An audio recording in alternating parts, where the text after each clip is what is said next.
Good morning, everybody. Welcome to Zohar for World Peace. My name is Eric. I'll be your reader for today. Thank you all for joining. We have people from all over the world here. Looks like Kenya, Australia, Salt Lake, Pittsburgh, Marie from Boynton Beach, Sylvie from the Netherlands, Sean from Melbourne, Carly from California, Michael from San Francisco, MJH from England, Brazil. Great that you're all here. Really appreciate you all being here with us. Today we'll be reading starting from the first commandment in the Zohar, Zohar for All. You can find our materials on Kabbalahinfo, searching for Zohar for All. And before we get started, it's important that we set our intention and better understand why we are grouped together as one bundle here. So let's hear some words from Dr. Michael Laitman on the Book of Zohar.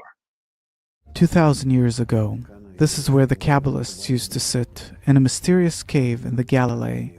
This is where they've reached a state where they could express themselves, in the Book of Zohar. What did Rajbi and his students find out? Through the force of those 10 friends that could come together in such a way that there was nothing that could separate them. And so the Creator could dwell among them, could reveal himself to them. What is the secret of the Book of Zohar? It's not a book. It's a revelation of the upper force. And therefore, for us, this book is the source of the godly force that is going to correct us and the entire human flaw, and that will elevate us to the purpose of creation.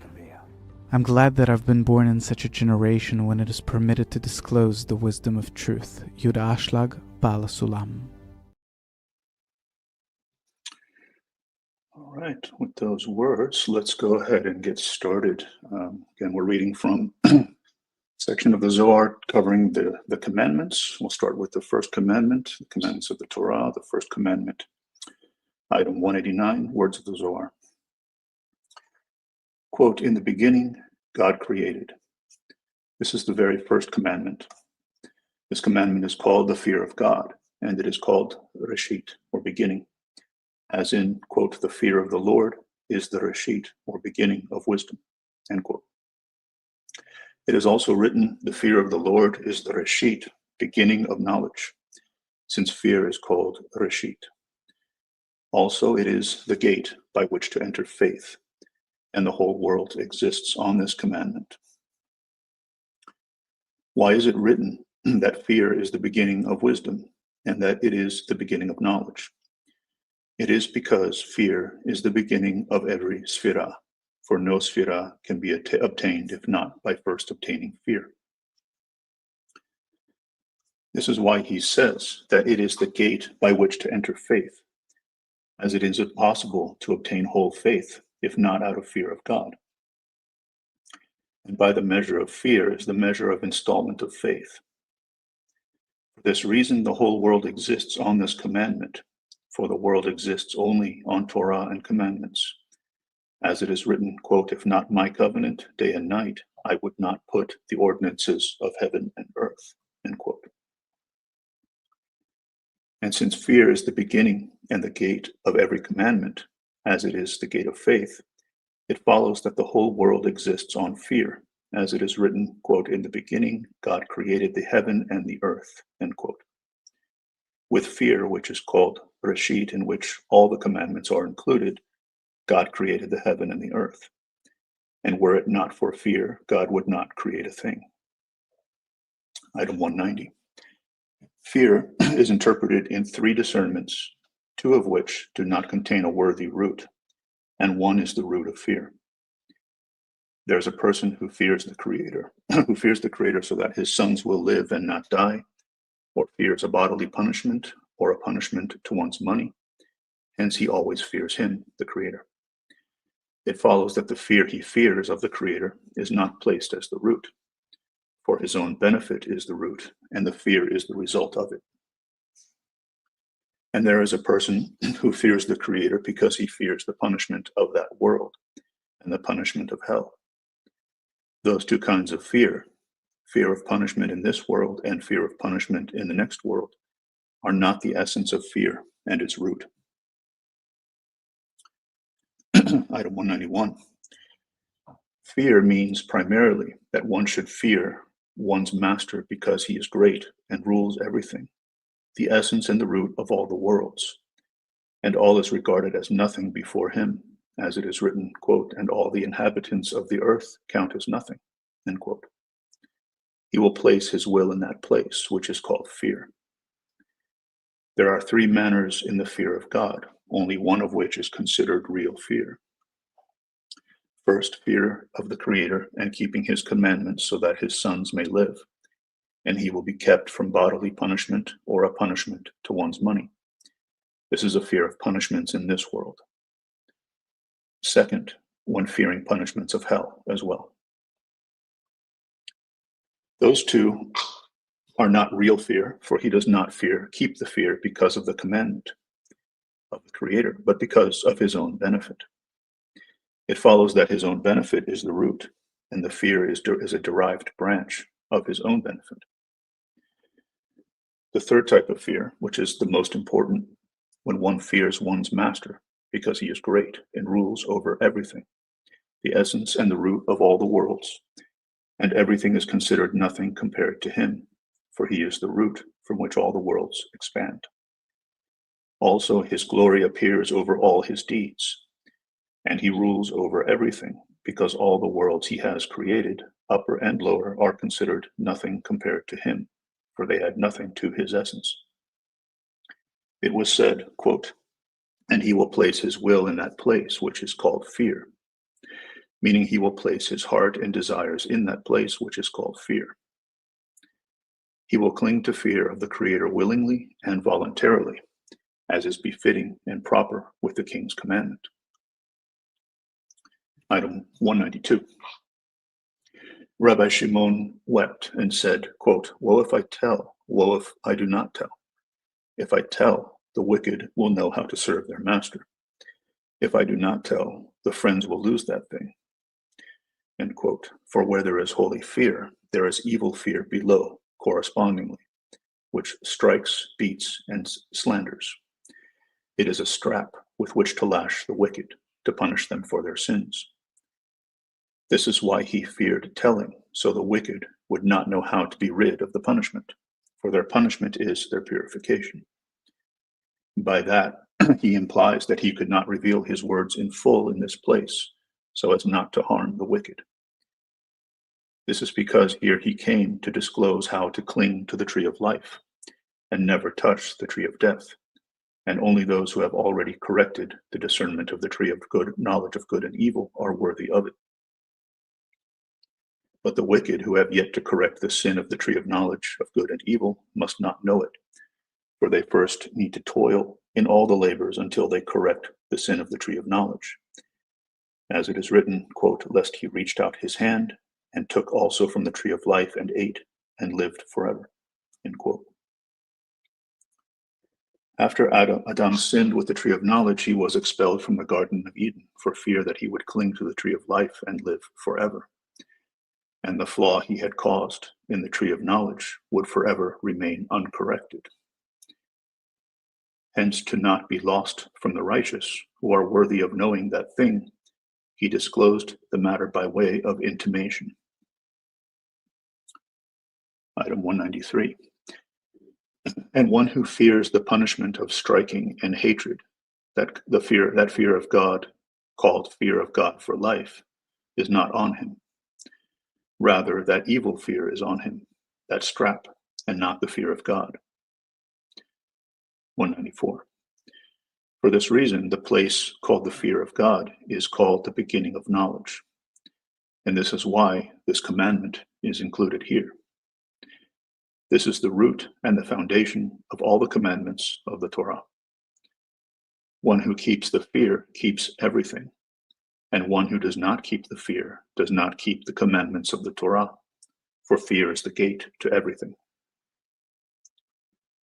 The Zohar relates to what is written once as, quote, the fear of the Lord is the beginning of wisdom, and once as, quote, the fear of the Lord is the beginning of knowledge. He explained that at the end of the holy fear, called, quote, the fear of God for life, there is evil fear below, which strikes and beats and slanders. And it is a strap to whip the wicked, and its legs go down to death. For one who keeps the commandment of fear, because he is great and rules over everything, clings to the fear of God for life. It is written about those who fear because of the punishment of the strikes, and not because of a commandment, quote, what the wicked fears will come upon him, end quote. This is so because the fear of the end governs over him and strikes him. And in that respect, that the end of the fear is in an evil strap to strike the wicked. The high and holy fear is also called by the name, quote, the fear of the Lord is the beginning of knowledge.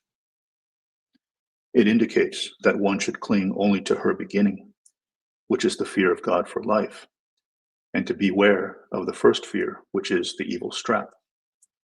By that, the sin of the tree of knowledge is corrected. We are about halfway through our reading session, so let's have another video from Dr. Michael Laitman, again, talking about the Zohar and how it's sent here to develop us and not so much to learn from.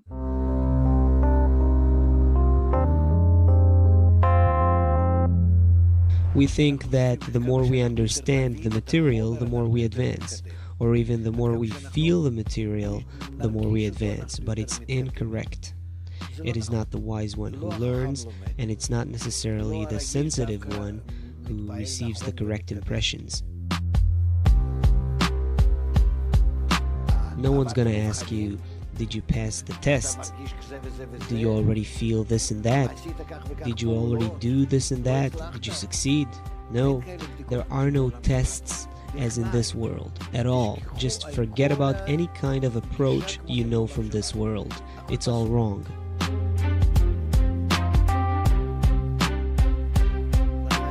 The success only depends on your effort.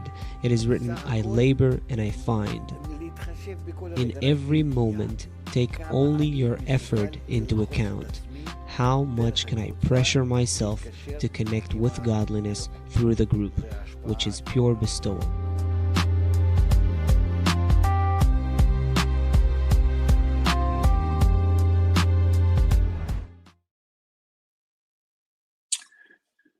We have a few new people joining here as well. Ashley from Chicago, Cookie Monster from the Netherlands, Luce, don't know where she's from, Abdullah from Egypt. Welcome all. Glad to have you with us. Let's return to the words of the Zohar, keeping in mind words of Dr. Laitman, that we are here to be developed by the text, not so much to learn it, but let it work on us internally. Continuing with item 195 on the topic of fear, spiritual fear. For this reason, it writes Bereshit in the beginning, meaning with fear, quote, God created the heaven and the earth, end quote. For one who breaches this one breaches all the commandments of the Torah. And the punishment of one who breaches this one is that evil strap, the evil fear, strikes him. It is as it was written, quote, and the land was tohu vebohu, unformed and void, and darkness over the face of the deep, and the Spirit of God, end quote. Those are the 4 punishments by which to punish the wicked. Item 196. The word tohu is strangulation, as it is written, quote, the line of desolation. Tohu is translated once as desolation and once as unformed, and as it is written, a measuring rope. The word bohu is stoning, stones that are sunk in the great deep to punish the wicked. The word darkness is burning, as it is written, quote, and when you heard the voice from the midst of the darkness, and the mountain was burning with fire, end quote. Darkness, cloud, and mist to high heaven. This is a strong fire over the heads of the wicked to burn them. Those who do not keep the fear of God because of the king's commandments, but for a fear of punishment, are caught in the shell of tohu, and wonder why they do not understand the thoughts and words of the Creator. This shell is regarded as a strangling rope over one's neck, which stops the air of Kedusha, meaning holiness, for his breath of life. In the first verse, it is written, quote, the line of desolation. In the second verse, it is written, quote, a measuring line, and one comes and teaches about the other. The meaning of the line of tohu is a measuring line. This is because as the line and the measure of one's bewilderment, so is the measure of the line that the Sitra Achra throws on one's neck and strangles him, as it is written, quote, those who drag iniquity with the cords of falsehood, end quote. Hence, bohu is stoning. Once he has been caught by the Sitra Achra with a rope on his neck, they have the strength to do with him as they please, to stone him, to burn him, or to kill him with a sword. Stoning means that they break his skull through evil desires and evil thoughts, and pull him to the great deep to punish him. Darkness is burning, which is over the head of the wicked to burn them, meaning that the Sitra Achra surrounds him with a strong fire that burns away the livelihood of Kedusha, holiness, from them. Item 197. The word spirit is killing by the sword, since the stormy wind, and wind also means spirit in Hebrew, is a serrated sword that blazes in him, as it is written, quote, and the flaming sword that turned every way, end quote. It is called spirit, and it is a punishment for one who breaks the commandments of the Torah that are written after fear, Reshit, which is everything. This is so because after Bereshit, fear, it is said, quote, tohu and bohu and darkness and spirit, end quote, which are the punishment of 4 deaths. Henceforth, the rest of the commandments of the Torah. The Sitra Achra sends a stormy wind upon him, which is like a serrated sword, which separates his head from his body and ends his life. This is the punishment for one who breaches the commandments of the Torah that are written after fear, Reshit, which is everything, meaning that all the commandments in the Torah are included in the first 2 verses from Bereshit to, quote, and God said, let there be light.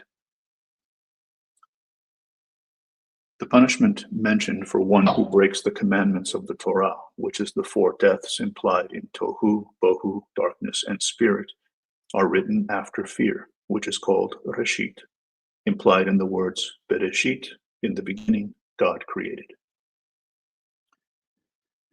It follows that the first verse is fear, Reshit, the primary fear for life, and the second verse is the punishment for one who has not adhered to fear, Reshit. These are everything, for they are the gate to faith in the Creator. It follows that all the commandments in the Torah are included in it. Henceforth, the rest of the commandments in the Torah are from the verse, and God said, let there be light, onward, all detailing the commandment of fear. That completes the section regarding the first commandment, spiritual fear. Let's continue to the second. We probably will not finish this one today. In fact, I know we will not, but we will pick it up the next time on the reader in about 3 or 4 weeks. Starting with the second commandment, item 198. The second commandment is a commandment to which the commandment of fear clings and which it never leaves. It is love, that one should love one's master with whole love. And what is whole love? It is great love, as it is written, quote, walk before me and be whole. The word whole means whole with love. When it is written, and God said, let there be light, it is whole love, which is called great love. And here it is a commandment for one to love one's master properly. This is so because there is conditioned love, which comes because of the good that the Creator has given to him, by which his soul clings to the Creator with heart and soul. And although he is completely adhered to the Creator, it is still considered incomplete love. As it is written, quote, Noah walked with God. This means that Noah needed support to assist him, because he was supported by all the good that the Creator had bestowed upon him. Abraham, however, did not need support, as it is written, quote, walk before me and be whole. The phrase walk before me means without support. But, quote, before me, even though you do not know if I will come after you to support you. This is whole love, great love, where although I am not giving you anything, your love will still be whole, to adhere to me with all your heart and soul. Item 199. Rabbi Elazar said, quote, my father, I heard the meaning of complete love. He replied, my son, tell Rabbi Pinhas, for he is at the same degree. Rabbi Elazar said, quote, great love is whole love, for it is whole on both sides. And were it not complete on both sides, it would not be whole as it should be. End quote. Inner commentary. He told him to interpret the great love before Rabbi Pinhas, because he had already obtained the measure of great love as it should be, and he would thoroughly understand what he would say. Whole love is whole on both sides, whether in judgment or in mercy. And even if he, the Creator, takes your soul, your love in the Creator is in complete wholeness, as when he gives you all the bounty in the world. Item 200. The love for the Creator is interpreted on both sides. There is one who loves the Creator because he has wealth, long life, sons around him, rule over his enemies. His ways are firm, and thus he loves him, the Creator. And if it were to the contrary, and the Creator would reverse the fortune upon him with harsh judgment, he would hate the Creator and not love him at all. For this reason, this love is not love that has a foundation. For because the root of his love is based on something, if that something is revoked, the love will be revoked. Item 201. Complete love is love on both sides, whether in judgment or in mercy and successful ways. He will love the Creator even if he takes his soul away from him. This love is complete, for it is on both sides, in mercy and in judgment. Hence the light of the act of creation came out and was then concealed. When it became concealed, the harsh judgment came out, and the two sides, mercy and judgment, were included together, becoming whole. This is proper love, for the light that was created in the 6 days of creation in the verse, let there be light, was concealed again. As it is written in the Zohar, quote, let there be light for this world, and let there be light for the next world, end quote. The light from this world was concealed, and appears only for the righteous in the next world. Why was it concealed? It is because, with the concealing of the light, harsh judgment came out in this world, by which the two sides, judgment and mercy, were integrated, becoming whole. This gave room for the inclusion of the two ends as one. This is so because now it became possible to disclose the wholeness of the Creator's love even while he takes one's soul away from him. Thus, room was given to complement the love in a way that it had not been hidden and the harsh judgment had not been revealed. This great love would have been devoid of the righteous, and it never would have been possible for it to become disclosed.